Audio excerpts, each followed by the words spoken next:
Welcome back. Construction work has started on the new Louis Punnett home annex in Orange Hill. On a recent tour, Japanese Ambassador Tatsuo Hirayama visited the site, which has been funded by the Japanese government.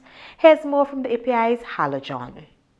We're looking at this building, and it has to be redone completely. We want to make it eco-friendly, we want to make it safe, but also welcoming. Welcoming in the sense that it should be a community building where the community can visit the elders so that they're not locked up, but it should be a thriving, welcoming place. And so there are architects currently working on finishing the designs of this whole building. The Japanese government, through the International Organization for Migration IOM, the World Food Programme WFP, and the Global Emergency Relief, Recovery and Reconstruction Agency GER3 have provided funding to assist Vincentians affected by the eruptions of the La Soufrière volcano last year. In this latest effort, an annex for the Louis Punnett home is to be established at the site of what once was an old plantation house located in Orange Hill.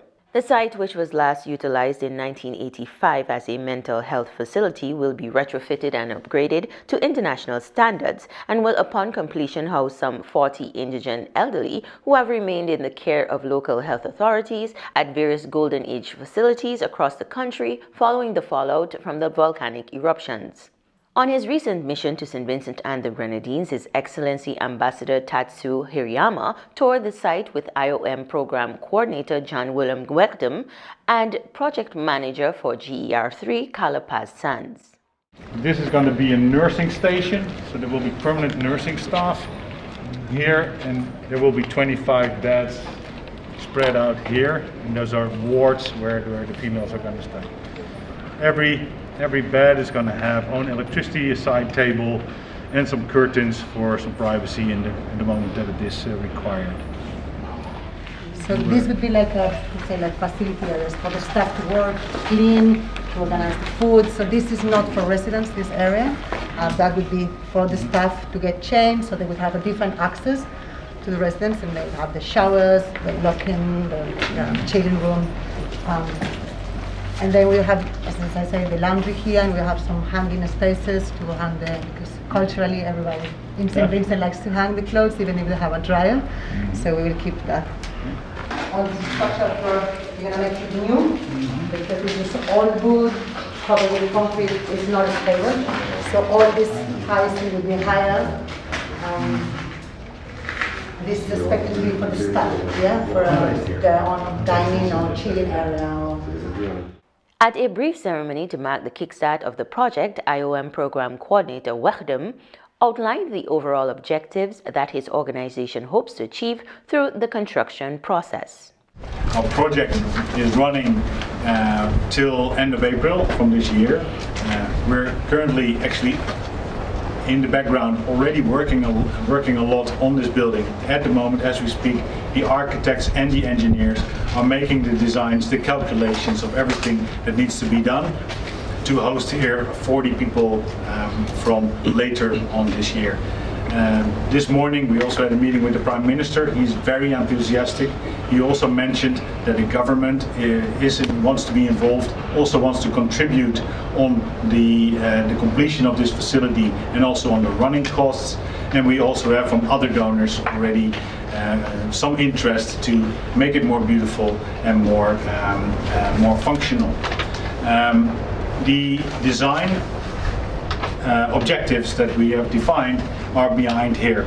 This building should become safe or welcoming, safe and eco-friendly. The welcoming part, we think this should remain a building with a function for the community. The community should be able to visit here, to visit their elderly people. So there should be an area where people can meet, can hang out, can support. Second, safe. There are all kind of people with that are less mobile, with disabilities, with visitors. So we need to make sure that it is accessible but also safe for everyone. And then eco-friendly, we want to use as much as possible solar systems, recycling of products, and materials also that some parts are going to be demolished. We're going to see how we can reuse these materials in the design of the final building. We're looking forward. It's a challenging project because if you're going to refurbish or retrofit an existing building, you never know what pops up, but we are confident that we have the right engineers on board and the right contractors that we're going to hire to make this a beautiful home.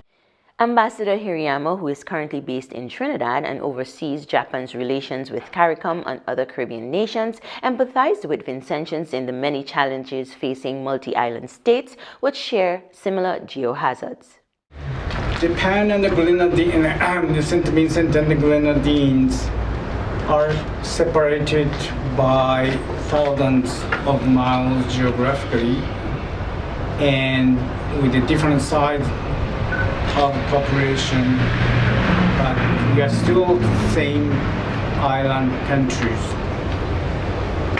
which means Japan is also from time to time attacked by natural disasters that include earthquake, volcano eruptions, typhoons, or you might call it hurricane, landslides, and so on.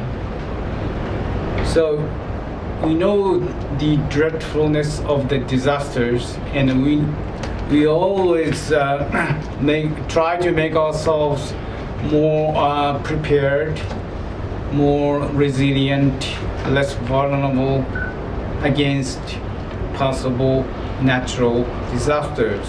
Last year when the volcano here erupted, and our government decided to provide emergency relief materials to this country, and later in response to the UN appeal for more emergency assistance, our government decided to provide 1.58 million US dollars assistance in collaboration with the WFP and IOU.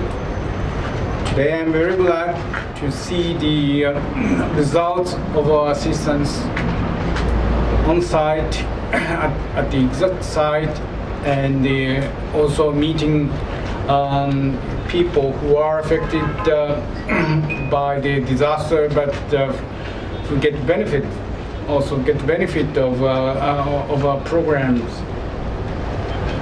That makes ourselves happy, because we are always, as I said, when the disaster happens, we have to help each other, cooperate with each other. The ambassador completed his 3-day tour of St. Vincent and the Grenadines on Wednesday, January 19, 2022, the last of his tenure, which he will complete next month. For the API, I'm Hala John.